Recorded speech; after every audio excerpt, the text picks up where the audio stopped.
সম্মানিত দর্শকবৃন্দ, কেমন আছেন সবাই? আমি রেনেসা রুমা চলে এলাম পাঁচমিশালি রান্নাঘরের পক্ষ থেকে নতুন একটি ইউনিক রেসিপি নিয়ে।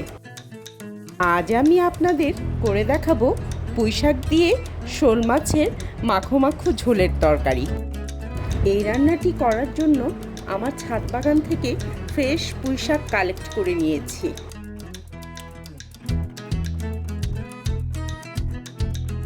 শুরুতেই চুলায় একটি পাত্র বসিয়ে তাতে রেগুলার রান্নার তেল দিয়ে দিচ্ছি কিছুটা পেঁয়াজ কুচি। পেঁয়াজগুলো হালকা ভাজা হয়ে গেলে সামান্য পানি দিয়ে দিব স্বাদ মতো লবণ, দিয়ে দিচ্ছি জিরা বাটা, রসুন বাটা, আদা বাটা, দিয়ে দিচ্ছি কিছুটা ধনিয়া গুঁড়া, হলুদ গুঁড়া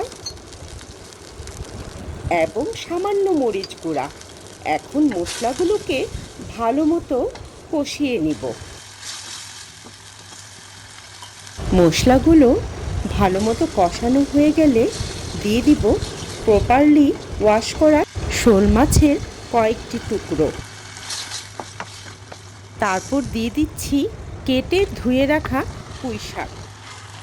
আমার রান্নাঘরে প্রতিদিন যে সকল রান্না হয় আমি সকল রান্নাই আপনাদের সাথে শেয়ার করে থাকি। আশা করি আমার শেয়ার করা এই সহজ রেসিপিগুলো আপনাদের উপকারে আসবে।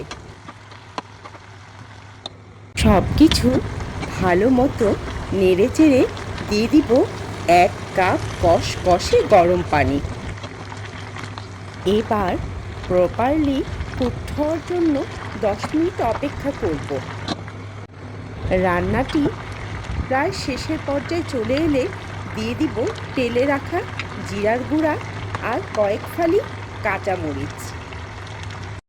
ব্যাস তৈরি হয়ে গেল পুঁইশাক দিয়ে মজাদার শোল মাছের তরকারি।